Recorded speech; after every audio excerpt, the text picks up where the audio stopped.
अस्सलामुअलैकुम, बोल न्यूज में खुश आमदेद। मैं हूं सहर फातिमा और मैं हूं आपके साथ अनम जुल्फिकार। हेडलाइंस आप जान चुके हैं। बुलेटिन का आगाज करते हुए आपको बताएंगे कि मौलाना फजलुर रहमान ने हुकूमत से इस्तीफा देकर दोबारा इलेक्शन कराने का मुतालबा कर दिया है। प्रेस कॉन्फ्रेंस में कहा है कि जमहूरियत में ये नहीं हो सकता कि मुलाजिम ही हाकिम बन जाए। ये हुकूमत धांधली से बनाई गई है। हुक्मरान बेख्तियार है, डिलीवर नहीं कर सकते। ये लोग सिर्फ ओहदे इंजॉय कर रहे हैं। मौलाना फजलुर रहमान ने मजीद कहा कि हम श्रीनगर लेने निकले थे, लेकिन मुजफ्फराबाद भी हाथ से निकल रहा है। बोले पीटीआई के साथ कोई जाती दुश्मनी नहीं, पीपल्स पार्टी हुकूमत का हिस्सा भी नहीं, लेकिन जिस दिन उनको मसला हुआ हुकूमत हिल जाएगी। जो हमारे मुतालबे हैं कि असरनो इलेक्शन हो, हुकूमत मुस्ताफ़ी हो जाए और फौज इलेक्शन से दूर रहे। क्या हम मुल्क में एस्टेब्लिशमेंट के रजामंदी के बगैर कोई तहरीक नहीं चला सकते? क्या हमारा हर इलेक्शन उनकी मर्जी से होगा? क्या हमारे हर इलेक्शन का नतीजा उनकी मर्जी से होगा? इसके खिलाफ जंग लड़नी है कि हम तो जब जमहूरियत पे यकीन रखते हैं, जब आइन का हमने हल्फ उठाया हुआ है, तो फिर आइन को बारदस्त होना चाहिए, आइनी इदारों को बारदस्त होना चाहिए। मेरे ख्याल में हुकूमत है ही नहीं, बस कुछ लोगों को अच्छे अच्छे मनासिब मिल गए हैं, उसको एंजॉय करते रहेंगे, बाकी कुछ नहीं है। निकले थे हम श्रीनगर को लेने के लिए, हाथ से जा रहा है मुजफ्फराबाद, और हमारे बड़े तहफ़्फ़ुज़ात हैं और उनको अगर दूर किया जाता है तो हम सियासी लोग हैं, मुज़ाकरात से भी इनकार नहीं करेंगे। मुस्तकिल झगड़े और जंग और तलखियाँ उसको बाकी रखना न मुल्क के मफाद में समझते हैं, न हमारी सोसाइटी के मफाद में।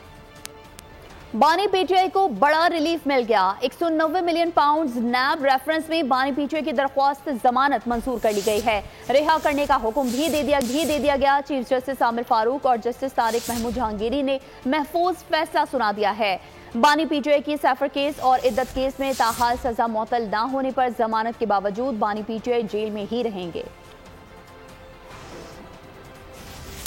9 मई वाक़े में पीटीआई का अस्करी विंग मुलव्वस था। ये लोग तौबा करने को भी तैयार नहीं, ऐसा कहना था बिलावल भुट्टो का। कौमी असेंबली में कहा कि 9 मई फौजी क़यादत के खिलाफ बगावत थी।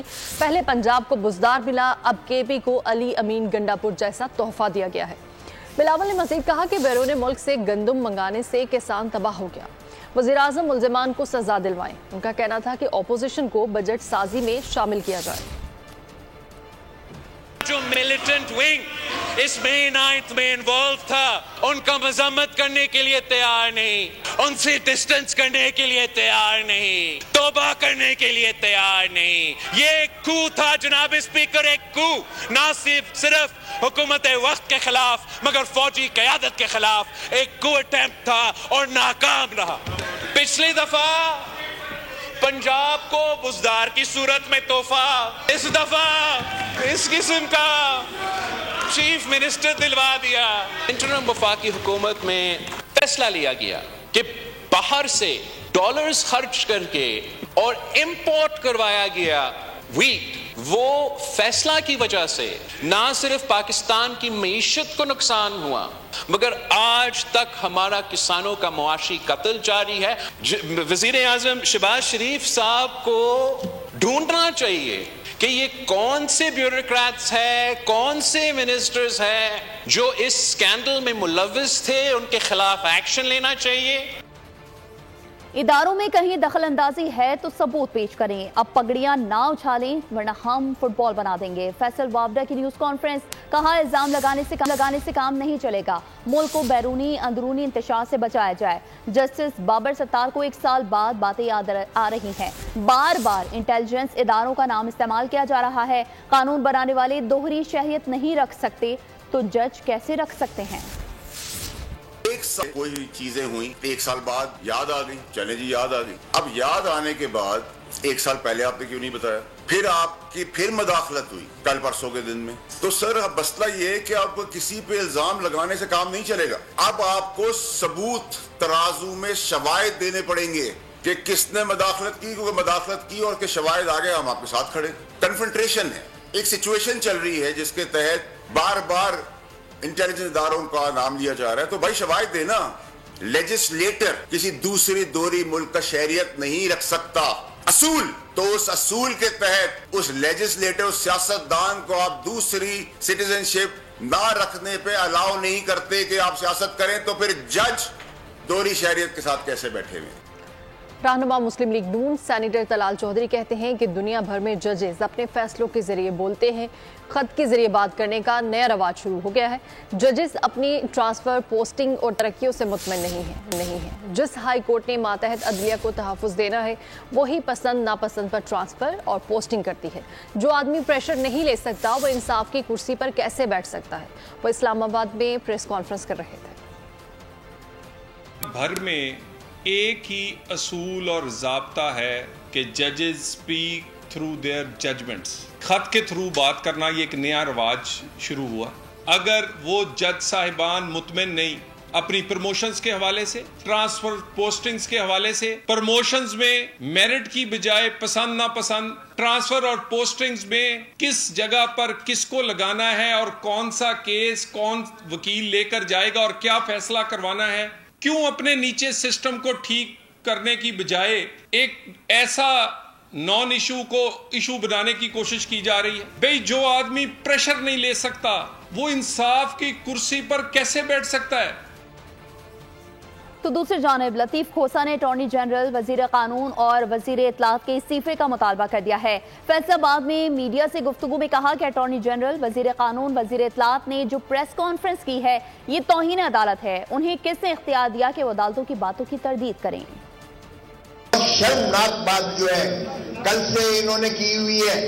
मैं आज आपके प्लेटफॉर्म से तकाजा करूंगा कि जो अटॉर्नी जनरल पाकिस्तान ने, मैं खुद अटॉर्नी जनरल पाकिस्तान रहा हूं, लेकिन मैं कभी ऐसी शर्मनाक हरकत ना करता जो कल अटॉर्नी जनरल पाकिस्तान ने की है। और जो कानून वजीर कानून अगरचे वो उसको मैंने उंगली पकड़ के कानून सिखाया, मेरे चेंबर की पैदावार है, लेकिन ऐसी बातें मैंने उसे कभी नहीं सिखाई थी जो कुछ वो कर रहा है। मैं तकाजा करता हूं कि अटॉर्नी जनरल मुस्ताफी हो, लॉ मिनिस्टर मुस्ताफी हो, मुस्ताफी हो, इनको फौरन जो है कंटेम्प्ट ऑफ कोर्ट में इन्होंने अदालत की तस्दीक की है, इन्होंने तौहीन की है। केपी हाउस में गवर्नर की एनेक्सी को बंद करना गैर आईनी है। फैसल करीम कुंडी का सूबाई हुकूमत के फैसले पर रद्द-ए-अमल। वाज़ेह कर दिया कि गवर्नर हाउस में किसी वज़ीर आला की आमद पर पाबंदी नहीं लगाऊंगा। सियासी जंगें सियासी मैदान में लड़ेंगे। पाकिस्तान एक तरक्की पजीर मुल्क है और हमेशा वो कौमें तरक्की करती हैं जो अपने मुल्क और कौम से मुखलिस और वफादार होती हैं। इसमें कोई दो राय नहीं है कि हमारे मुल्क का रोशन मुस्तकबिल बासलाहियत नौजवानों के हाथों में महफूज है। जिंदा कौमें अपने असासों को ज़ाया नहीं होने देती और नौजवान हमारा कीमती असास है जिनको दुरुस्त रहनुमाई फराम करना हम सब की मुश्तरका जिम्मेदारी है। आज का तालीम याफ्ता नौजवान न सिर्फ अपने और अपने ख़ानदान के लिए बायस फ़ख्र है, बल्कि मुल्क और कौम की शान है और इस शान को हमने बरकरार रखना है। लोग मुकदमात का सामना करके थक गए, घरों पर छापे जारी हैं। बेहतर है सजा सुनाकर जान छोड़ें। मीडिया से गुफ्तगू में शेख रशीद का कहना था कि हुकूमत के रिंग पिस्टन खराब हो चुके हैं, इंजन से धुआं आने लगा है। 30 जून से सियासत में बड़ी तब्दीली आएगी। महंगाई के खिलाफ लोग ऐसे ही निकलेंगे जैसे कश्मीर और रावलाकोट में निकले। के हर केस की ज़िमनी में हमें ऐसे ही डाल दिया गया है जैसे मैं अब वो जुमला नहीं बोलना चाहता। ये नालायक हैं, नाअहल हैं। आज इनकी वीडियो लीक हो गई है दुबई की। अब इनकी आप लीक देखें, आप ये देखें कि ये इनके प्लगों में कचरा है इस हुकूमत के। ये बेईमान लोग हैं। इनकी जो सूरत हाल है वो इस तरह की है कि कश्मीर में डंडे के जोर पर उन्होंने अपने मुतालबात बनाए हैं। ये हमारे बच्चों को उठा के ले गए, ये हमारा जेवर घरों से ले गए। और 29 तारीख को मेन जिरा जो है 9 मई के केस की शुरू हो रही है। इंशाअल्लाह वो केस भी लड़ेंगे। इंशाअल्लाह फतेह हक की होगी और हम जीतेंगे। अडियाला जेल से मुतालिक फिर सिक्योरिटी खदशात। अडियाला जेल समेत पंजाब की जेलों की सिक्योरिटी बढ़ा दी गई है। महकमा दाखिला पंजाब को कलअदन तंजीमों की जानिब से जेलों पर हमले के मंसूबे की रिपोर्ट मौसूल हो गई। मियांवाली, डेरा गाजी खान, रावलपिंडी और अटक जेल को सिक्योरिटी थ्रेट्स हैं। जेलों के अतराफ में सिक्योरिटी इकदाम किए जा रहे हैं। अडियाला जेल में गुंजाइश के बरक्स 7000 के करीब कैदी मौजूद हैं। जेल हुकाम को खत में बताया गया कि सियासी बैकग्राउंड रखने वाले हाई प्रोफाइल कैदी भी अडियाला जेल में हैं। हैं। जेल से मुल्हिका रिहायशी इलाकों में सिक्योरिटी क्लियरेंस भी की जा रही है। दुबई में गैर मुल्की बाशिंदों की 400 अरब डॉलर्स की जायदादों का डेटा लीक हो गया। 11 अरब डॉलर की जायदादों के साथ पाकिस्तानियों का दूसरा नंबर है। हुकूमती अहलकार, सरकारी ऑफिसर, रिटायर्ड अफराद समेत कई अहम शख्सियात जायदादों के मालिक निकले। सदर आसिफ जरदारी के तीनों बच्चे, मोहसिन नकवी की अहलिया शर्जील मेमन और फैमिली अरकान के नाम भी शामिल हैं। हुसैन नवाज, फराह गोगी, शेर अफजल मरवत, फैसल वावडा के भी जायदादें सामने आ गई। दुबई में गैर मुल्की बाशिंदों की 400 अरब डॉलर्स की जायदादों का डेटा लीक। 11 अरब डॉलर की जायदादों के साथ पाकिस्तानियों का दूसरा नंबर। हुकूमती एहलकार, सरकारी ऑफिसर, रिटायर्ड अफराद समेत कई अहम शख्सियात जायदादों के मालिक निकले। सदर आसिफ जरदारी के तीनों बच्चों की दुबई में प्रॉपर्टीज। साबिक सदर मरहूम परवेज मुशर्रफ का नाम भी फहरिस्त में शामिल है। साबिक वज़ीर आज़म शौकत अजीज भी फहरिस्त का हिस्सा। हुसैन नवाज शरीफ भी दुबई में जायदाद रखते हैं। वज़ीर दाखिला मोहसिन नकवी की अहलिया भी जायदाद की मालिक। वज़ीर इत्तलात सिंध शर्जील मेमन और अहलिया के नाम भी फहरिस्त में शामिल हैं। सेनेटर फैसल वावडा, PTI के शेर अफजल मरवत, फरहत शहजादी और फराह गोगी ने भी जायदादें ले रखी हैं। सिंध के 4 अरकान कौमी असम्बली, बलूचिस्तान असम्बली के 6 से ज़ायद अरकान की भी जायदादें सामने आ गईं। साबिक वफाकी वजीर फवाद चौधरी ने कहा है कि जहां भी कोई मालियाती स्कैंडल हो, वहां ये हो ही नहीं सकता कि ये दो खानदान ना जगमगा रहे हों। मुल्तान में पेशी के मौके पर मीडिया से गुफ्तगू में फवाद चौधरी ने कहा कि दुबई प्रॉपर्टी लीक्स पर सुप्रीम कोर्ट को नोटिस लेना चाहिए। आपने 1 अरब डॉलर के लिए यहाँ बिजली, गैस के बिल कहाँ कहाँ पहुँचा दिए हैं, जबकि पाकिस्तानियों का 11 अरब डॉलर बाहर पड़ा हुआ है। जो अब दुबई लीक्स आई हैं, पहले तो यह है कि जरदारी साहब की फैमिली ने, नवाज शरीफ की फैमिली ने कभी पाकिस्तान को मायूस नहीं किया। जब भी कोई दुनिया में मालियाती स्कैंडल आया है, इनके नाम हमेशा उसमें जो है वो जगमगाते हुए नज़र आए हैं। अगर पनामा के केसेस को मंतकी इंजाम तक पहुँचाया जाता तो आज ये ना होता। आप देखें कि $1 बिलियन के लिए कैसे पाकिस्तान के अवाम के ऊपर जुल्म और जबर किया गया। और अब जो IMF की किस्त है वो हम टोटल $5-6 बिलियन की बात कर रहे हैं और $11 बिलियन दुबई में लोगों का, पाकिस्तानियों का जो है वो यहाँ पर पड़ा हुआ है। तो इससे आप अंदाज़ा लगा लें कि क्या पाकिस्तान के मसाइल हैं। लोगों के पास हक है कि वो जहां चाहें प्रॉपर्टी खरीदें, ये कोई जुर्म नहीं है। अलबत्ता जुर्म प्रॉपर्टी छुपाना है, ऐसा कहना था रहनुमा PTI बैरिस्टर गौहर का।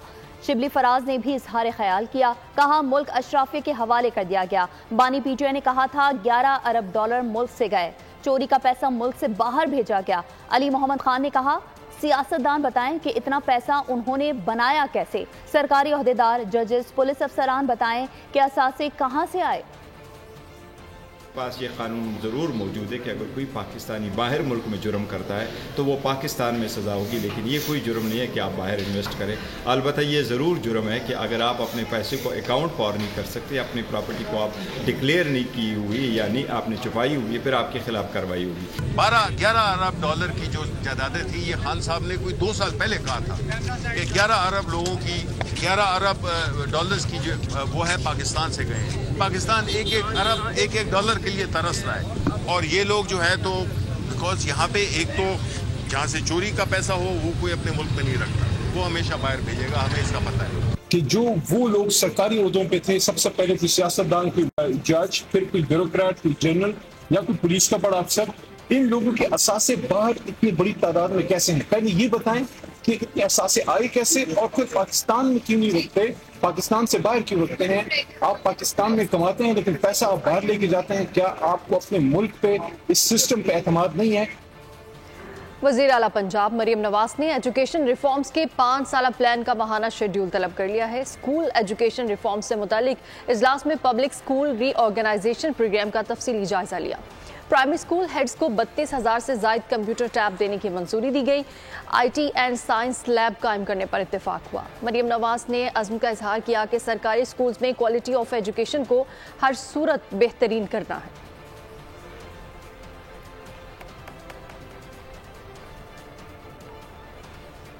कराची डेवलपमेंट अथॉरिटी में 22 करोड़ की करप्शन पकड़ी गई है। केडीए के अफसरान ने मलीर डैम की जमीन का अंदरून खाना सौदा किया और सरकारी चालान नहीं बनाया गया। साबिक डीजे केडीए नवीद अनवर के दौर में होने वाले करप्शन में 2 अफसरान मुलव्वस पाए गए। क्या क्या घपले सामने आए हैं, मजीद जानते हैं वजाहत अली आब्दी से। वजाहत बताइएगा, करप्शन की गई है, क्या डिटेल सामने आ रही है? हाँ जी, देखिए मैं आपको बताता हूँ, कराची डेवलपमेंट अथॉरिटी के अंदर 20 करोड़ रुपए की रिश्वत खोरी का एक केस पकड़ा गया है। बताया ये जा रहा है मलीर डैम की 8.2 किलोमीटर जमीन की खुदाई की इजाजत दी गई थी, जिसकी गैर कानूनी तौर पर इजाजत दी गई, ना ही चालान काटा गया और ना ही कोई नोट शीट पुटअप की गई, जिसके बाद साबिक जो डीजी थे नवीद अनवर के दौर में इसके ऊपर इंक्वायरी का आगाज किया गया था। बताया जा रहा है कि रोड कटिंग के अंदर 2 एक्सटीएन है, जिसमें आरिफ रजा और कोरंगी के एक और बंदे हैं, उनके खिलाफ इंक्वायरी का आगाज किया गया था, जो इंक्वायरी में साबित हो चुका है कि 8.2 किलोमीटर की खुदाई गैर कानूनी थी, जिसका ना ही चालान जमा कराया गया, ना ही नोट शीट पुटअप की गई, जिसके ऊपर इंक्वायरी कंप्लीट करके डीजी की टेबल पर भेज दी गई है। अब इनके खिलाफ बाकायदा तौर पर कार्रवाई का आगाज कर दिया जाएगा। जी ठीक है वजाहत, आपका बहुत शुक्रिया।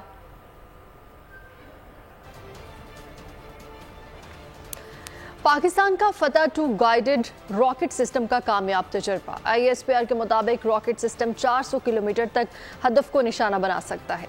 फतह 2 जदीद नेविगेशन सिस्टम, मुनफरिद रफ्तार और काबिल तदबीर खसूसियात से लेस है। पाकिस्तान का फतह 2 गाइडेड रॉकेट सिस्टम का कामयाब ये तजर्बा है। ISPR के मुताबिक रॉकेट सिस्टम 400 किलोमीटर तक हदफ को निशाना बना सकता है। मुल्क की दिफा नाकाबिल तस्खीर। पाकिस्तान का फतह 2 गाइडेड रॉकेट सिस्टम का कामयाब तजुर्बा। ISPR के मुताबिक रॉकेट सिस्टम 400 किलोमीटर तक हदफ को निशाना बना सकता है। जदीद नेविगेशन सिस्टम मुनफरिद रफ्तार और काबिल तदबीर खुसूसियात से लेस है।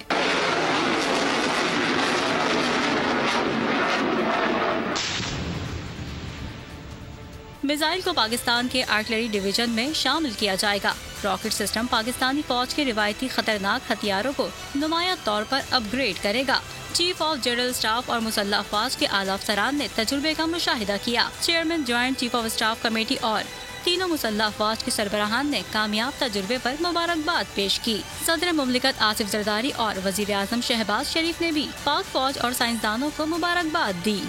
वज़ीर ख़ारिजा इसहाक डार कहते हैं कि पाक चीन तस्वीराती मुज़ाकरात 5वें दौर के 1 साल बाद हो रहे हैं। CPEC, इलाकाई जोग्राफियाई सूरत हाल समेत मुख्तलिफ अमूर पर बात हुई। मुज़ाकरात में पाकिस्तान और चीन में कई अहम अमूर पर इत्तेफाक राय हुआ। मसला कश्मीर के मुनसिफाना हल के बगैर खित्ते में पायदार अमन मुमकिन नहीं। मसला कश्मीर पर चीन की हिमायत पर शुक्रिया अदा करते हैं। अफगान अबूरी हुकूमत अपनी सरजमीन पर दहशतगर्द पनाहगाहों को ख़त्म करे। इसहाक डार ने मज़ीद कहा कि शांगला हमले के किरदारों को कैफरे किरदार तक पहुँचाएंगे। चीनी वज़ीर ख़ारिजा ने कहा कि चीन और पाकिस्तान तस्वीराती शराकतदार हैं। पाक चीन ताल्लुकात इलाकाई अमन और खुशहाली के लिए अहमियत के हामिल हैं।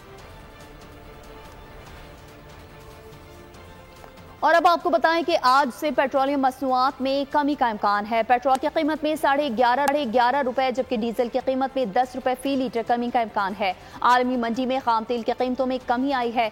ओगरा आलमी मार्केट के तनासुब से कीमतों का तयन करेगा। वज़ीर आज़म से मुशावरत के बाद कीमतों की हतमी मंजूरी दी जाएगी। और इसके साथ ही बोल न्यूज से फिलहाल इतना ही। मजीद खबरों और अपडेट्स के लिए विजिट कीजिए हमारी वेबसाइट bolnews.com और देखते रहिए बोल न्यूज। सब्सक्राइब करें और बेल दबाएं ताकि कोई खबर रह न जाए।